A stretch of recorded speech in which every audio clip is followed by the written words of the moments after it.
'Cause sometimes I be right. Hello! Welcome to the show!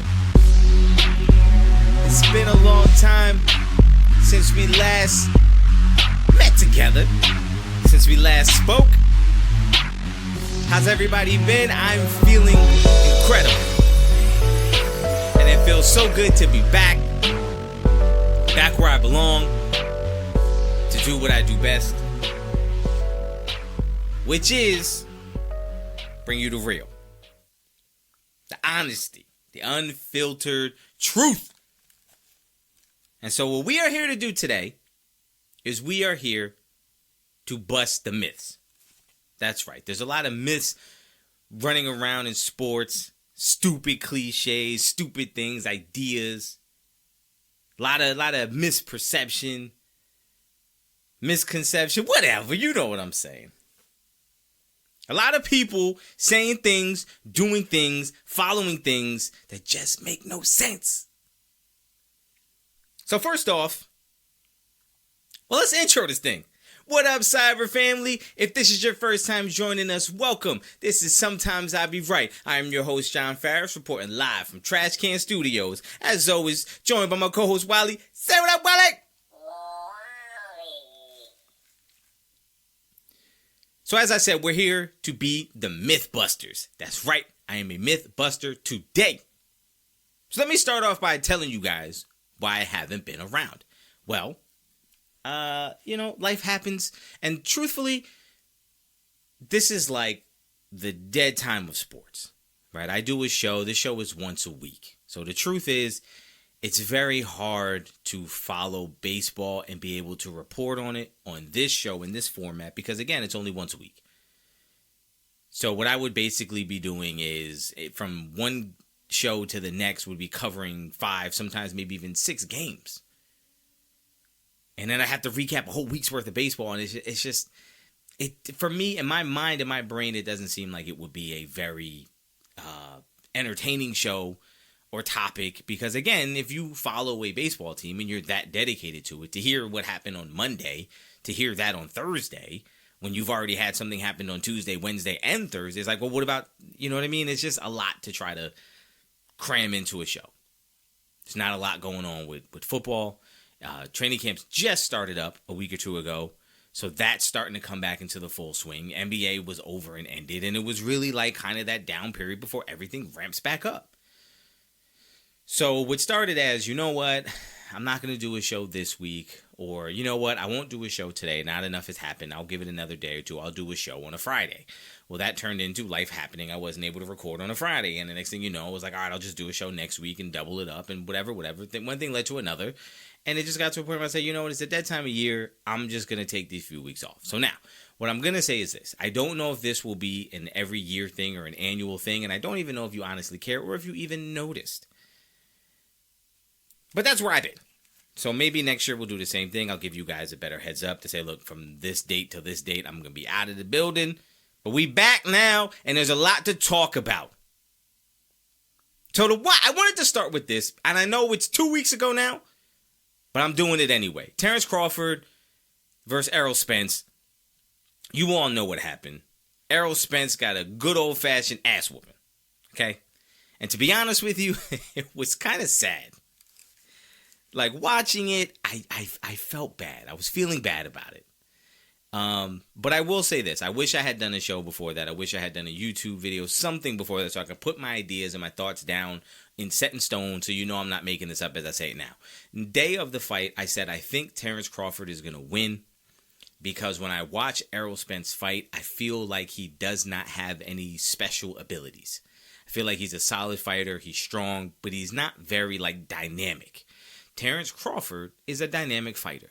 He's got a lot of movements, weird angles, fights both ways. He does a lot of things unique and different and a little more exciting than just Errol Spence, who's kind of come straight forward, high guard, slug to the body. He was more dynamic. And so I felt like Terrence Crawford's going to win.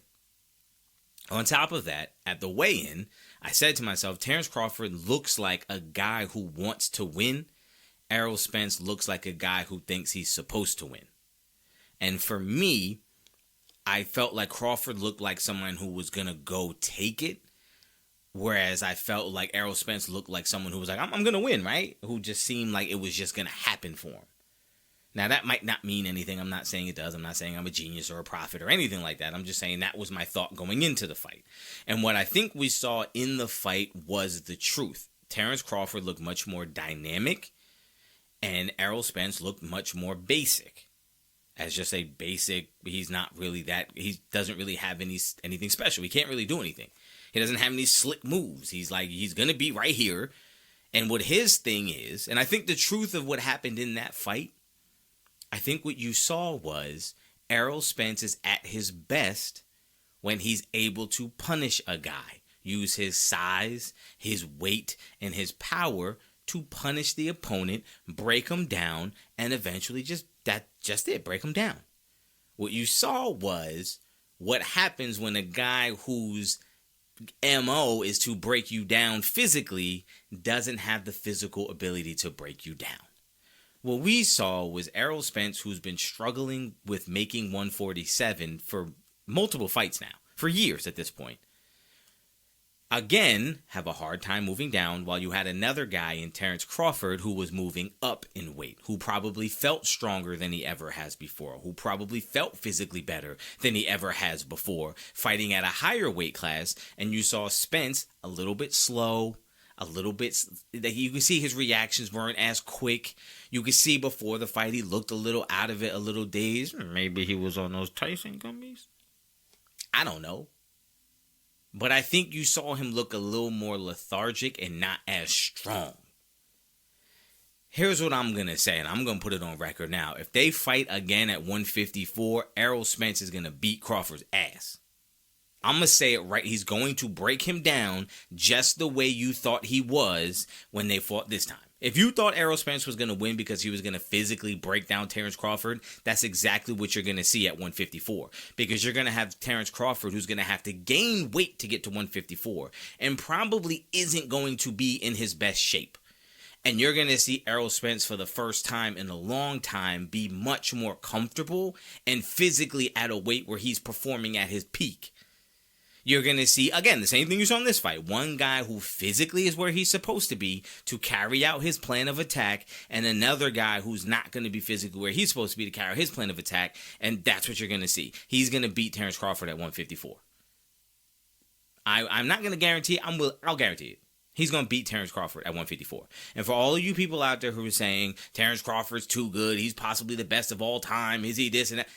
What you saw was exactly what you were supposed to see. You saw a dynamic fighter beat up a guy who's right in front of you, who's not very dynamic and who relies on their physical presence to overpower you, who wasn't at his physical best. Now, I'm not making excuses.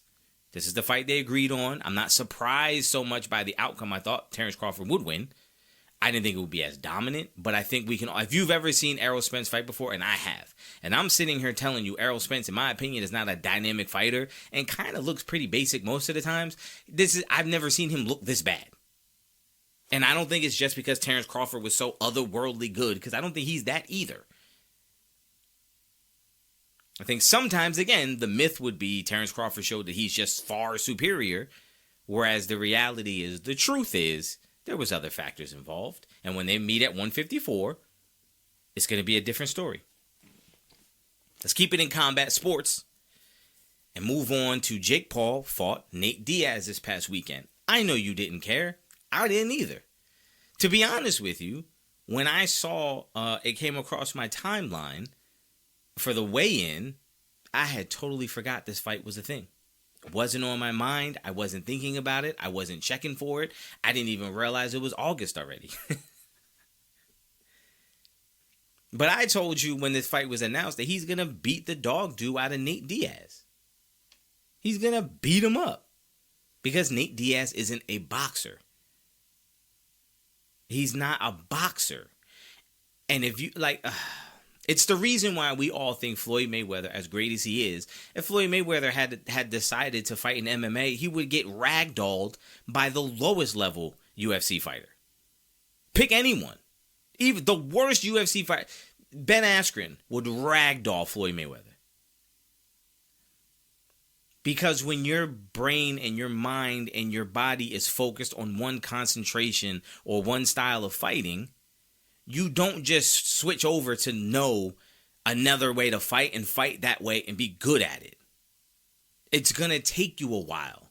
You're not going to go from fighting, even look at Conor McGregor when he fought Floyd. Did Conor McGregor look like a boxer? No. Did he do bad? No. But let's be honest. We all know, if you're a boxing fan, you know Floyd carried him for 9 rounds. A lot of those early rounds, Floyd was coming with his hands up and just throwing one shot at a time, a shot to the belly, just to kind of wait him out, let him throw his punches or whatever. Floyd was never hurt in that fight. He was never affected by punches in that fight because the way you throw punches as a boxer is different from the way you throw punches when you're in the cage. It's just different. The way you move, your distance, your angles, all that is different. Nate Diaz is not a boxer. He does not box exclusively. He never has. Jake Paul, as bad as we all think he is, he's at least fighting exclusively as a boxer.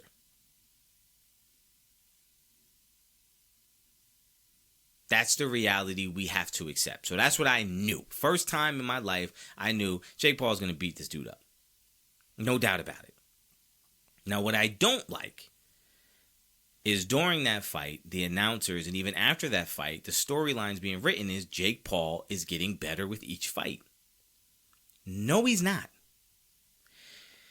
Jake Paul, they said on the broadcast, Jake Paul looks better in this fight than he did his last fight against Tommy Fury.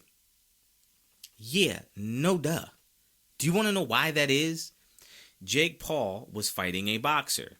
Even a low-level boxer like Tommy Fury, who knows how to box, who knows how to move, throw punches, evade punches, do certain things, move around in the ring, that's his concentration. He's going to struggle against that guy. Because compared to Tommy, who's a boxer who's been boxing for years, Jake Paul doesn't have every advantage in that fight. Against a Nate Diaz in a boxing ring, Jake Paul has every advantage. As low level as we may think he is, he's going to beat every UFC fighter he fights. He's never going to lose to one in boxing. It's not going to happen. And that's why I said after the last fight, he had a choice to make.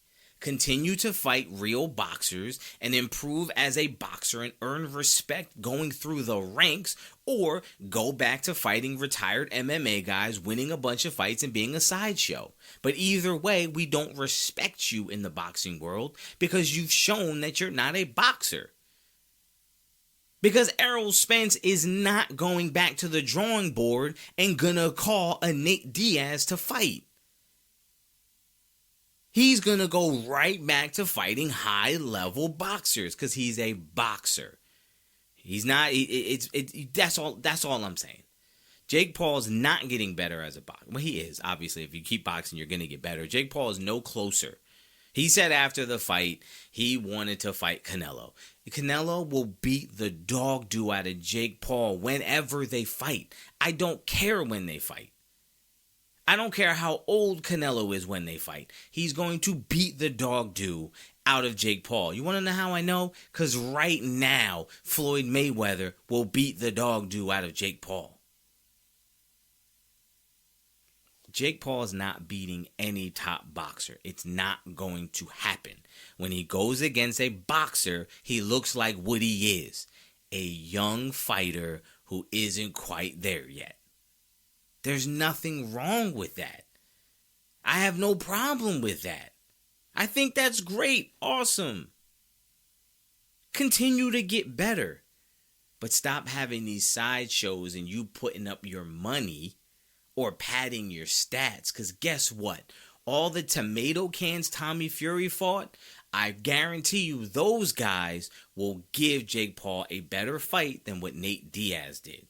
Nate Diaz is just a bigger name.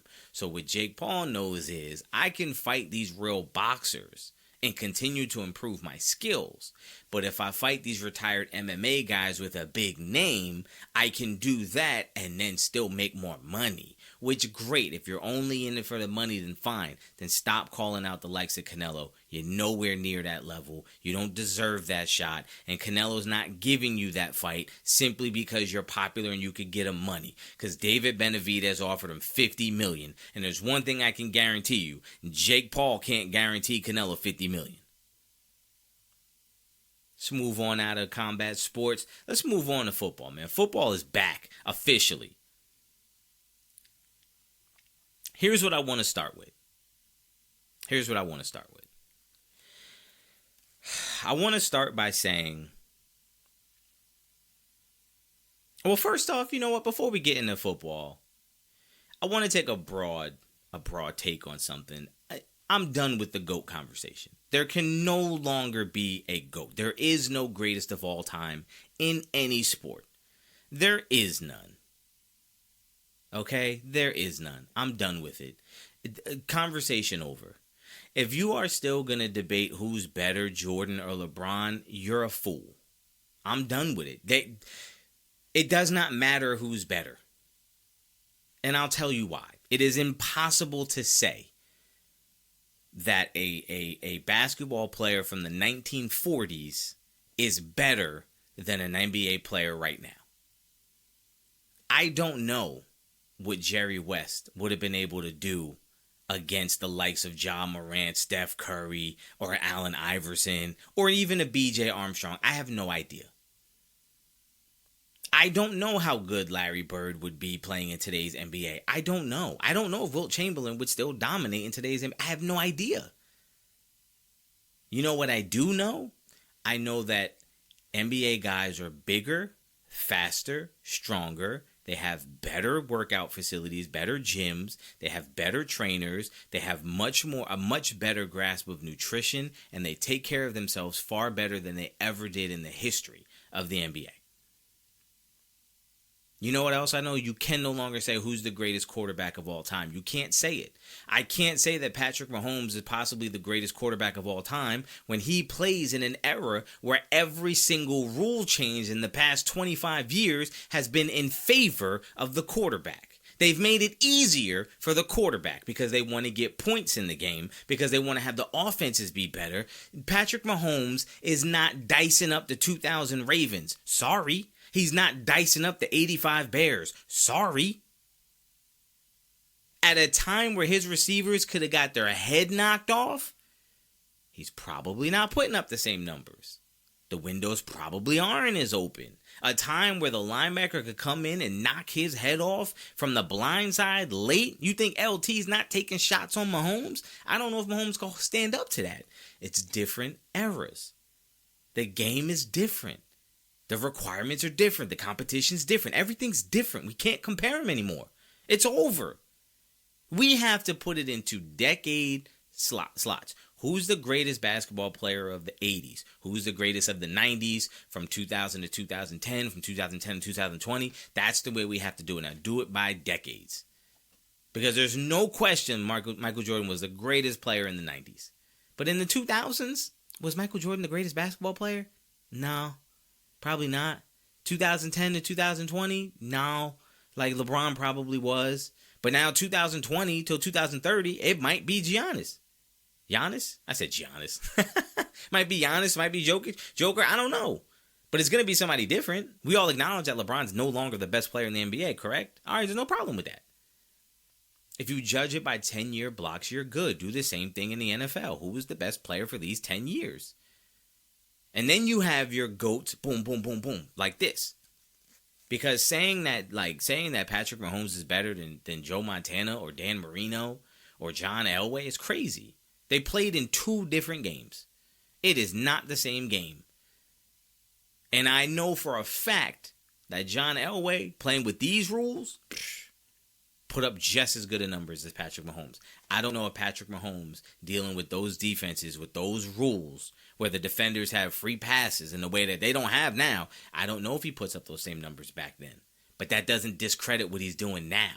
What he's doing now, in this era, in this game, with these rules, needs to be commended and respected, and it doesn't matter if he could have done it back then. Therefore, why do we have to anoint him as the greatest of all time? Better than anybody who's ever done it? I don't think he is. I don't think he should be.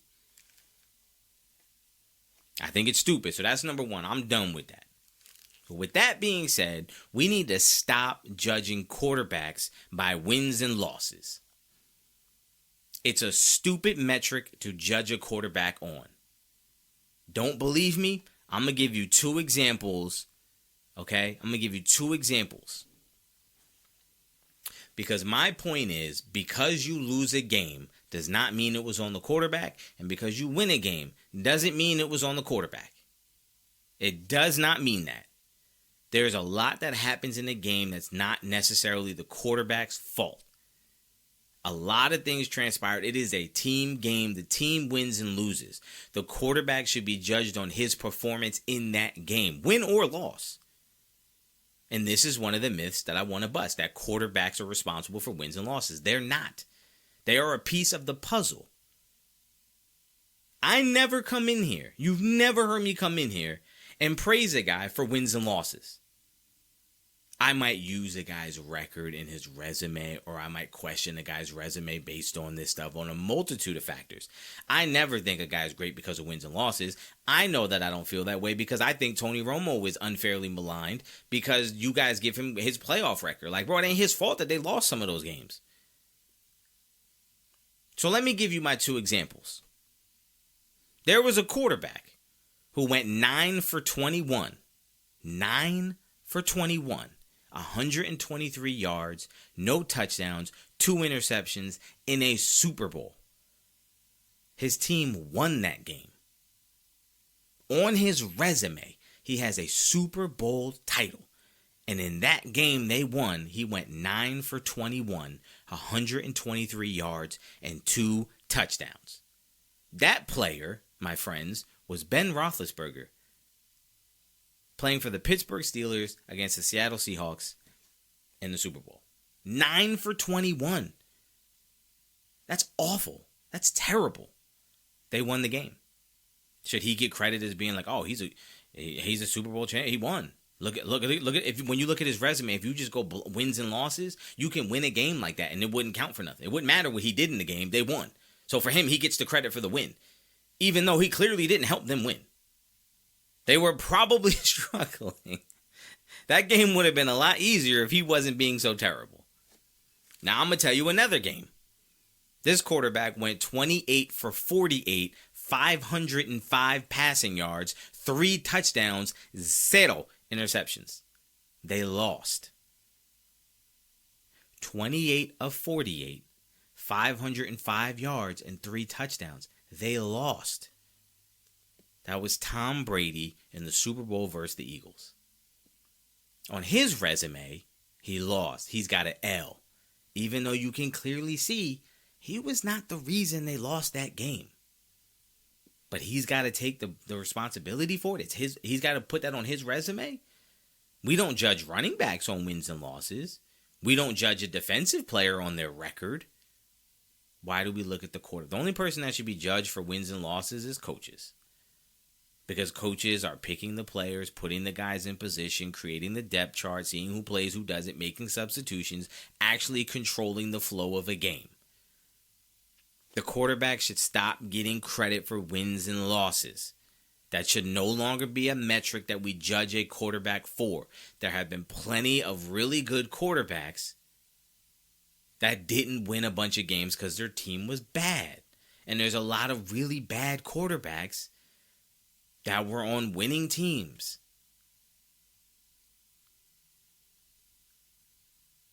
And that brings me to my next gripe, which is if I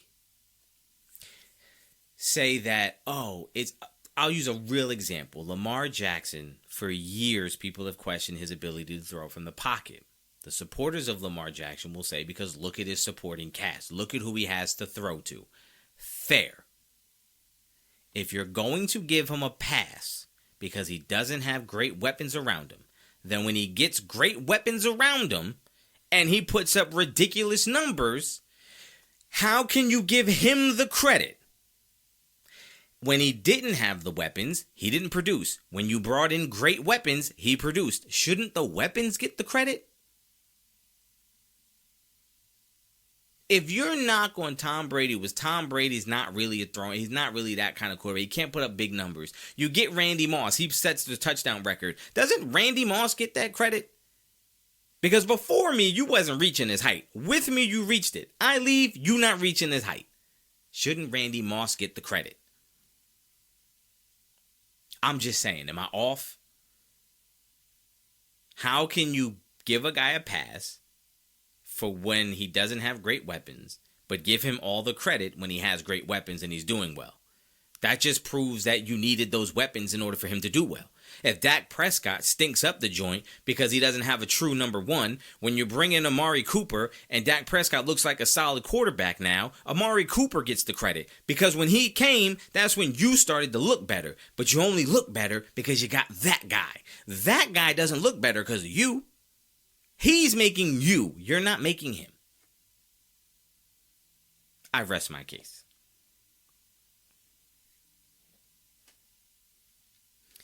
Something else that is currently going on in the sports landscape that is blowing my mind is every time I turn around, I'm hearing somebody excited about Anthony Richardson. Now look, I don't know if Anthony Richardson is going to be good or if he's going to be bad. If you're asking me, I wouldn't have touched him with a 10-foot pole. I wanted no parts of Anthony Richardson. I'll be blunt, brutally honest with you. I didn't want no parts. I was not in on Richardson at all. I said to myself straight up, I'm not touching that guy. Nah, no thanks. Too many red flags, physically undeniable. The guy throws the ball like crazy, great speed, great size, all that. But when I look at his numbers, when I look at his play, he just seems like he's one of those guys that has all the talent in the world, but will probably never put it all together. If I was a betting man, I don't think it's going to work out.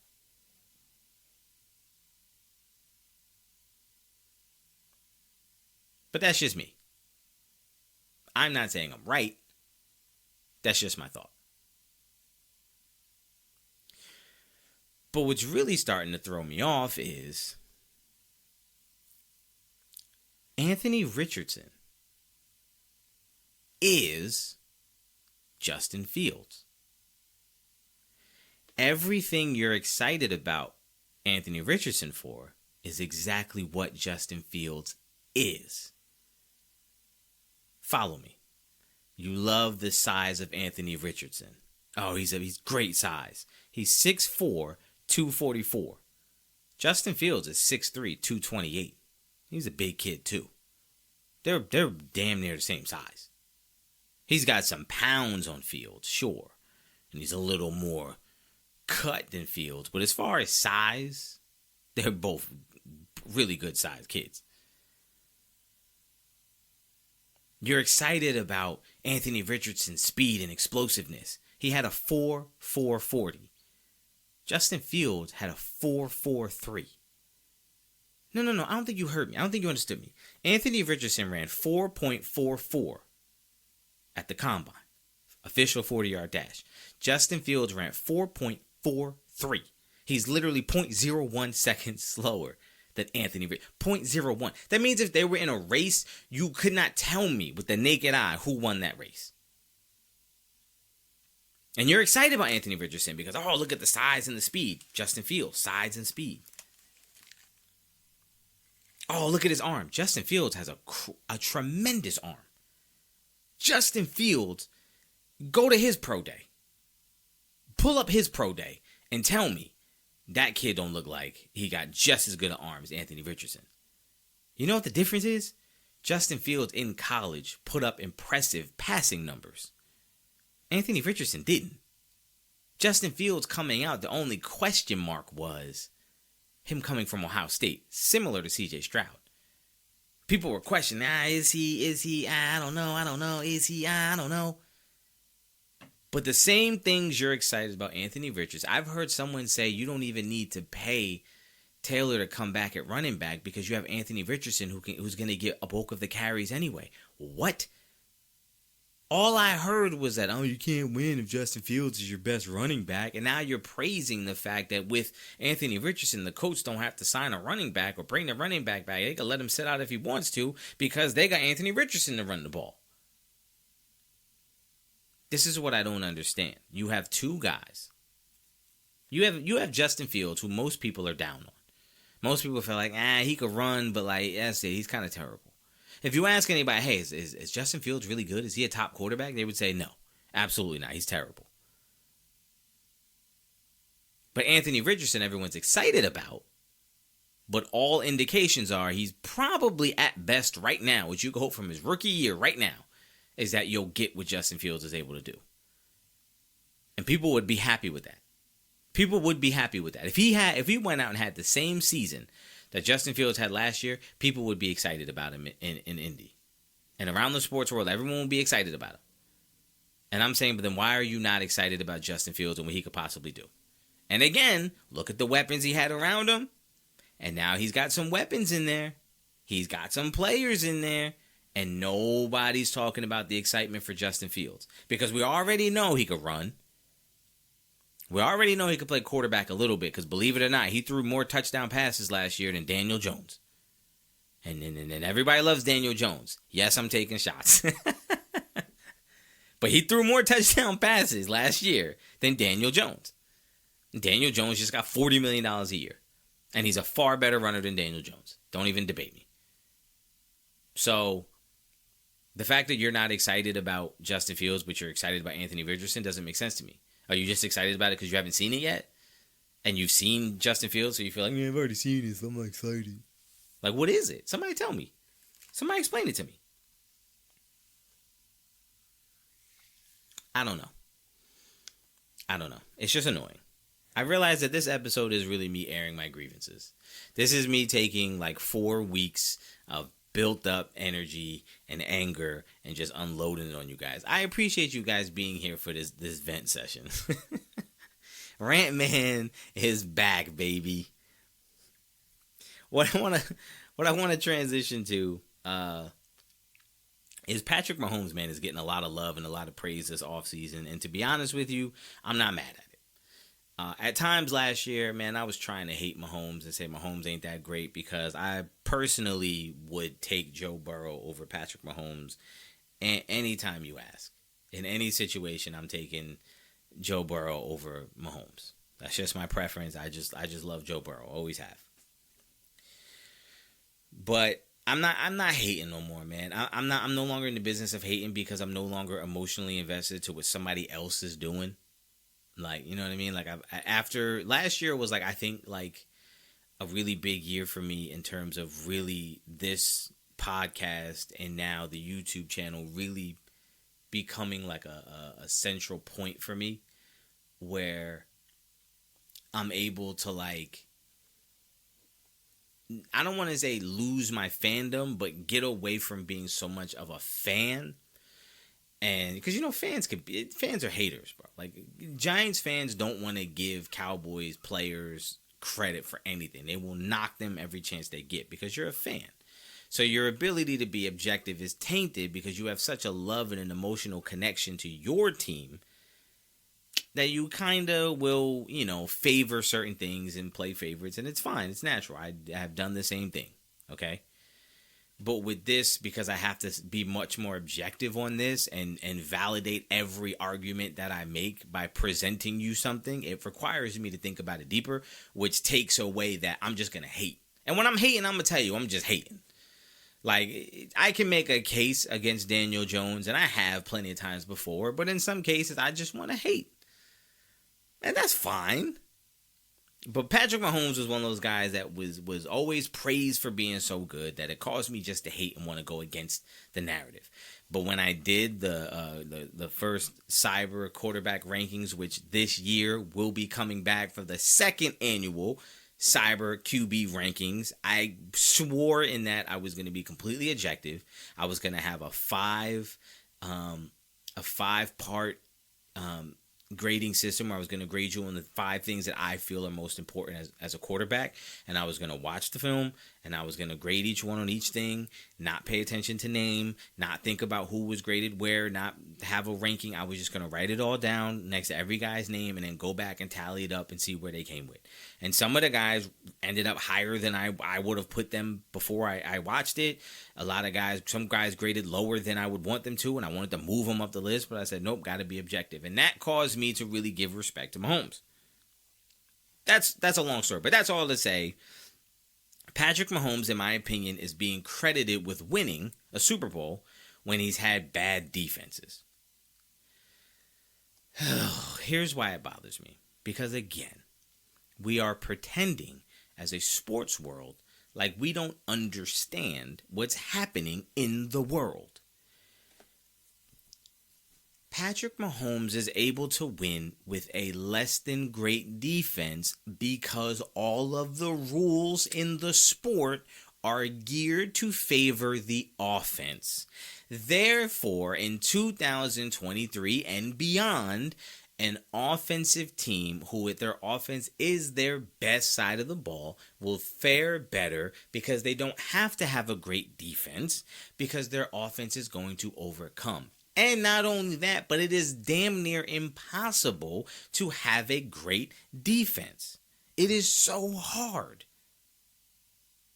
And to prove my point, the Chiefs last year were ranked number 16 in points per game. They gave up 22 points a game. Do you want to know the difference between them at 22 points a game and number 16 and the number 1 team in the league?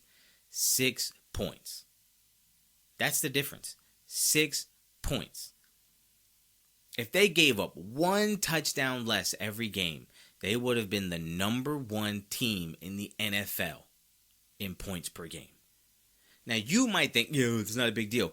The difference between the greatest defense in the league and the Chiefs was 6 points. That's not a large margin. They were 1 point from being a top 10 scoring defense in the NFL. 1 point. There's not a lot of difference there. The difference between a top 10 defense and the 16th ranked defense is 1 point. The difference between the number 10 defense and the number 1 defense in points per game is 5 points. Guys, there's a lot of people in between there that are right around the same. The point is, you could be middle of the road and be very close to number 1. They were number 11 in yards per game. The difference between number 11 and number 1 was 28 yards a game. 2 passes is what kept the Chiefs away from being number 1 in yards per game. The point is, defenses now, because of the rules, are very close to the same. The difference between middle of the road and top of the league is very close. Now, when you get to the bottom of the league, there are some guys that are really bad. But even then, the difference between 16 and 30 is it's not that far either. Everyone's within the same range. It's not like the number 1 team is giving up 16 points and the last team is giving up 35. It's not that big of a difference. The game is geared in a certain way that your defense is probably, if you're middle of the road, that's really good. Because again, like I showed you, 6 points from being number 1. That's 2 field goals. That's 1 touchdown. That's the difference between being number 1 and being number 16. So the truth is middle of the road is all you need to be on defense in nowadays football in order to win championships. So when people say Mahomes is winning with a bad defense, duh. Everybody who wins now is probably going to have a defense pretty close to whatever the Chiefs were. Remember these numbers. Because that's where most teams are going to be, right in that middle area. If you're able to win a championship, you're probably going to be in that middle area. Even if you're the top, like the 49ers were the number one team, you were 6 points better than everybody. That's not a crazy number. That's not staggering. That's like one bad game. I just think it's crazy for people to make these outrageous like declarations of, look, it's impressive what he's able to do with even a bad defense. Like, how is it possible? Everybody's playing with a defense who's right around the same. All the top teams are right around the same. They are. Say what you want. Feel what you want. Think what you want. Do whatever you want. The truth is the truth. Everyone's right around the same time. The same level, because the rules are so in favor of the offense that to have a great defense is damn near impossible. And so all the defenses fall into an area of pretty good. Look, the Cowboys were like a top 5 defense. Does anyone watch them and think like, oh, they're so great? Did anyone think they were near the 49ers? No. But when you look at it, like, yeah, they kind of are. Did anyone look at the Cowboys and think they're so much better than the Chiefs? Like, no. Because the Chiefs' offense is so good and so well put together, and the league is so in favor of offensive teams and offensive players, that your defense just needs to be kind of middle of the road, make 1 or 2 stops a game in a big spot, and that's it. We can get by. That's all I'm saying. As a matter of fact, to prove my point further, let me pull this up. Because I can, as weird as it is, I can hear you guys disagreeing with me. I can hear it. And I just want to say, okay? I just want to say that when I let's pull up the defensive stats, and let's go over to points per game, because in my opinion, that's the one that really matters. So the difference between the worst scoring defense in the league, which was the Bears, at 27 points a game, and the best was 11 points. Now, I know in football that's a lot, but look at these numbers. Okay, so between 5, 6, 7, 8, 9, 10, 11, 12. Between 5 and 12, it was 20.1, 20.1, 20.2, 20.2, 20.3, 20.4, 20.4, 20.6. That's 1, 2, 3, 4, 5, 6, 7, 8 teams in the NFL gave up 20 points a game. 8. So the difference between the number 1 and the number 14 was 4 points. Guys, look, the Chargers gave up 23. Chiefs gave up 22. Tennessee, 21. Denver, 21. Tampa Bay, 21. Cleveland, 22. Rams, 23. Atlanta, 23. Like, literally, once you get past San Francisco, Buffalo, Baltimore, and the Jets, who San Francisco is number 1 at 16, Buffalo is number 2 at 18, Baltimore is number 3 at 19, Jets also have 19, and then you get into a whole bunch of 20s, and then a bunch of 21s, and then a bunch of 22s. Like, it's crazy. Everyone is kind of close. That's what I'm saying. Everyone's kind of close. Look, even yards per game. Right? Hold on.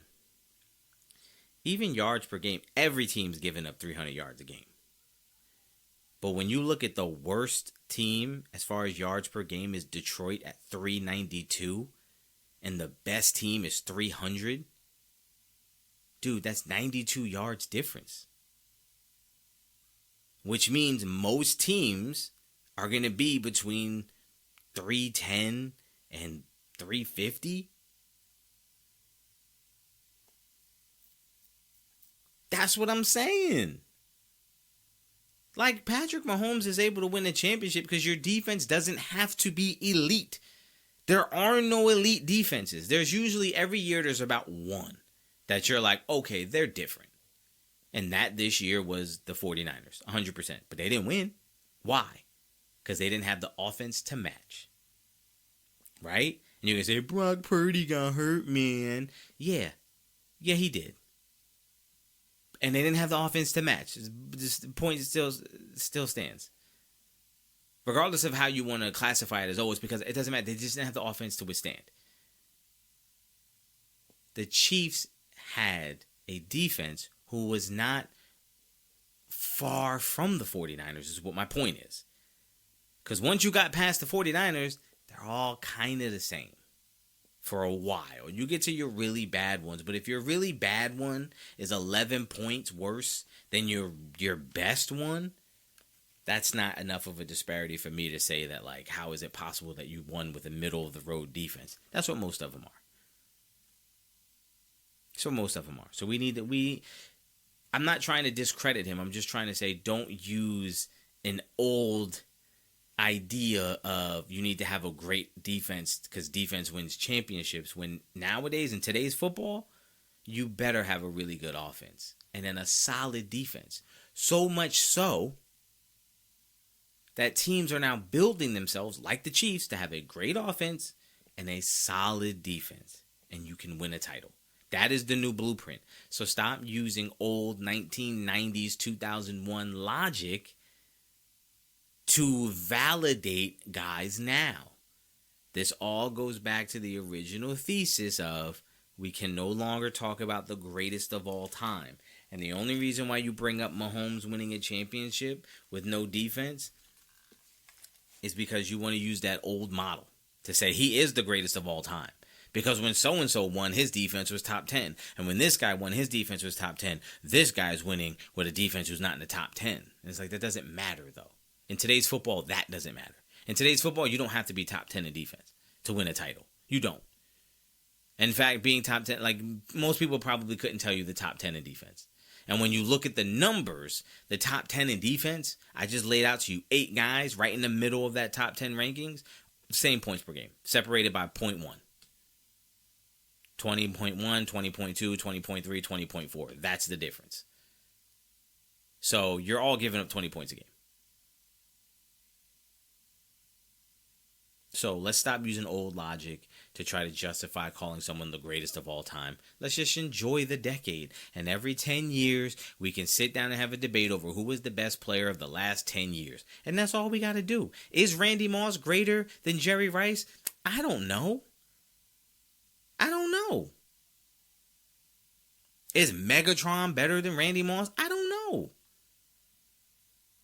Is the next guy who comes in the year 2045 going to be better than Randy Moss? Probably. He's going to be a better athlete. DK Metcalf is a better athlete than Jerry Rice. Is he a better receiver? Probably not.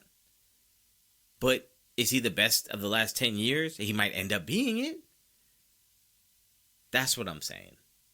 Like, you can't compare. LeBron James, 6'9", 260, is playing power forward in the 80s. He's not running around like a guard. And don't tell me Magic did it. Yeah, and they didn't want him to. A lot of people thought he should be moved. A lot of people thought he was too big to be a point guard. See what I'm saying? Stop it. Some people think Larry Bird couldn't play today because he's white. Look, man, things change, bro. Things change. There was a time period where European players in the NBA were considered soft and would never be good. And now everyone's debating on if the greatest player in the NBA right now is a foreign-born player. Things change, man. These guys, these athletes are getting far better, and with the training and the analytics. And, like, I saw something University of Virginia has, like, I think it's the balls that they practice with have like chips in them where they can go on the computer after practice and track their shot trajectory. And they use that science of here's the angles and all the stuff you got to do to make their shots better. They didn't have that in the 60s and 70s and 80s, even the 90s. They didn't have that. Your only way to get better was to go out there and play more. Nowadays, like, man, the specialized training and all this stuff, bro, it's ridiculous. So we're done with the GOATs. We're done with giving quarterbacks credits for wins and losses. We're done praising quarterbacks for winning games with a bad defense. We're no longer going to be excited about Anthony Richardson and not be excited about Justin Fields. Or if we're not excited about Justin Fields, then we shouldn't be excited about Anthony Richardson. Justin Fields threw more touchdowns than Daniel Jones. You know what the last thing I wanted to talk about is, actually, before I get out of here, let me bring this up because it's been a hot button for like the past couple weeks. Running backs are mad that they're not getting value. Number one, let me put on my regular person. I live in the real world. I'm not of that class perspective. Number one, if you're making $2 million a year, man, you've made it.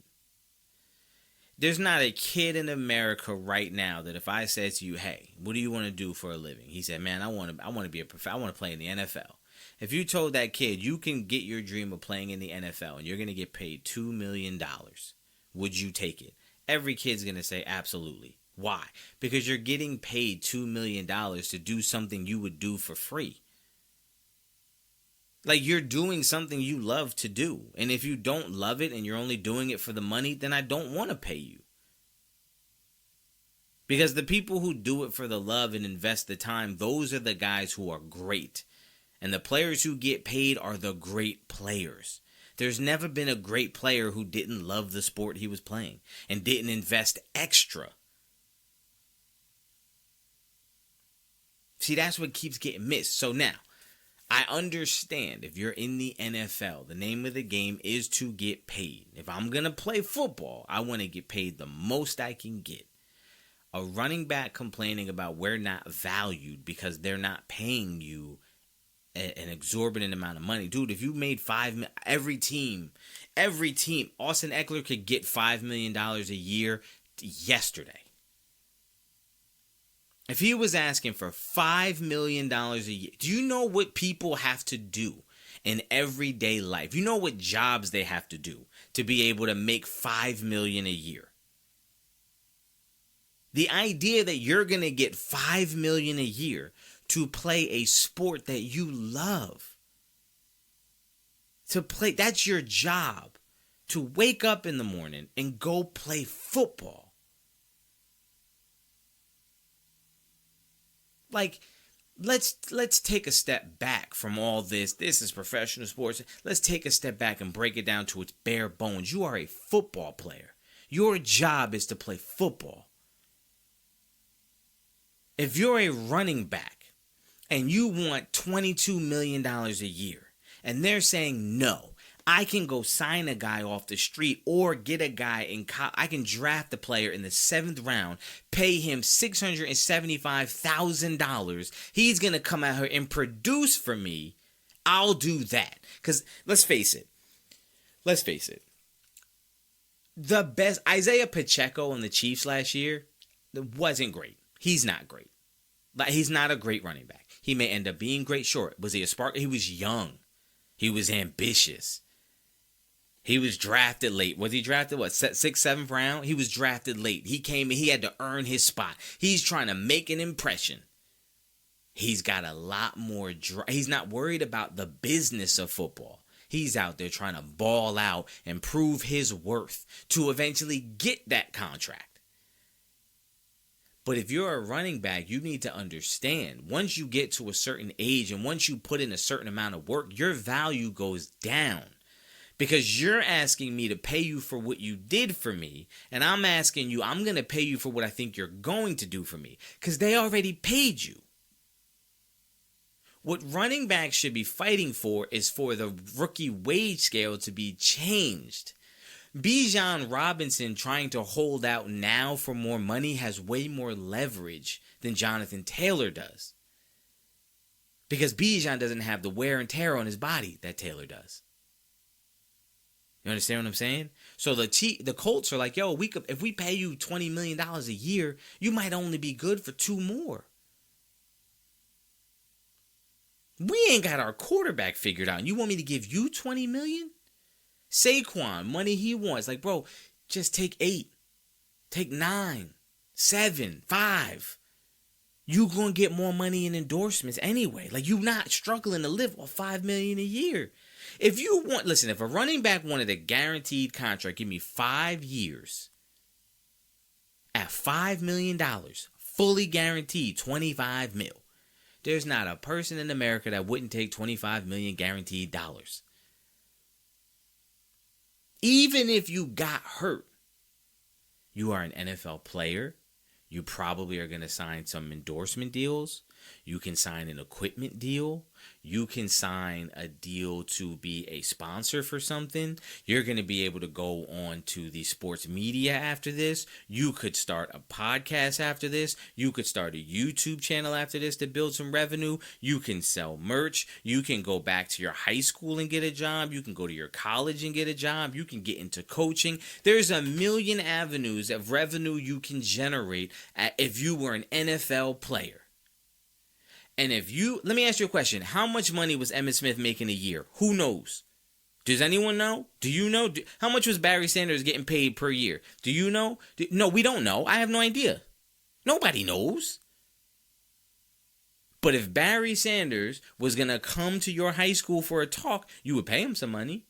If Barry Sanders wanted to go do something, he could get some money to do something. If Barry Sanders said, I'm going to start a podcast and tell you all types of crazy stories about being a running back in college and the NFL and all this other stuff, he would get some money for that. We would tune in.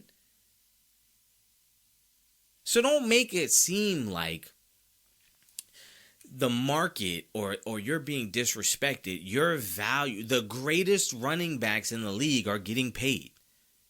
The other guys are not. Because the running back position, by its nature, you don't have a long shelf life. Look at Zeke. There's no better case than Ezekiel Elliott. He was great for about 3-4 years. And they ran him into the ground. And then he got to a point where physically, because this is nature, your body breaks down. You lose a step. You're no longer a 4'4" guy. Now you're a 4'6". And now that you're 4'6" and you're a little banged up because you can't take the hits like you used to. Now your body's more sore when you get up. Oh, you 30 now. You've been playing running back in the NFL for the last 7 years. Bro, you can't do it no more. And in the NFL, that is accelerated. When I turned 30, I started feeling aches and bruises. And I'm not a professional athlete. I'm not even an amateur athlete. I'm not even an athlete. I felt the bumps and bruises. So if you're an NFL running back at 21 years old, you're coming into the NFL, you play for 5 years. Yeah, you're not the same. And you now want me to pay you for the next 5 years. Bro, by the time you get to year 8, 9, your production, you're going to go from averaging 5.2 yards a carry to averaging 3.7 like Zeke. And at that point, I have this young backup like Tony Pollard who's averaging 6. Am I going to keep paying you $19 million to come get 3.8 yards a game? Or can I bring this guy up who's making $650,000? Can I bring him up and he can start running and be better than you because he's got more energy and explosiveness because he's not as beat up as you are? What would you do? Ask some of these running backs, what would you pay a guy? If you had to take money out of your pocket and give to a player, are you paying him whatever he wants just because? Or are you going to say, look, I can't do that because I got to spread the pot? You, of all positions, are expendable because we can go get another runner. He might not be as good as you, but I don't need him to be as good as you because, again, if I'm not winning a Super Bowl with you, I can not win a Super Bowl without you. So why am I going to pay you all this money to not get to a Super Bowl when I could bring another guy in to be productive and have the same chance of winning a Super Bowl? I get to save $18 million a year. It's a no-brainer. It's not disrespect. It's not disrespect. There is a market for you. The market just isn't elevating the way quarterbacks are because the game is not set towards you because there's not a million guys. There's not 30 guys coming out of college every year that can play quarterback in the NFL. It's not happening. You could find 30 guys and watch film on 30 guys coming out of college that you say, I would draft that guy. Hey, I think he could play in the NFL. He's got something to him. because what you're required to do is so different. There's a lot of guys that play receiver who are going to get a chance in the NFL. Unless you're one of those top guys and it's a no-brainer like a Garrett Wilson. Like, there's a lot of guys who come in every year. There's more guys on the depth chart. You're going to keep 5 or 6 receivers on your depth chart, 2 or 3 on the practice squad. There's a lot more positions. As a running back, we don't need that many. We're not running the ball as much. The game favors the quarterback. Therefore, we're going to invest in the quarterback. The running back is an aid to the quarterback. But some quarterbacks, because of the rules, we don't really need you to be great. The Chiefs will never need a great running game. They don't.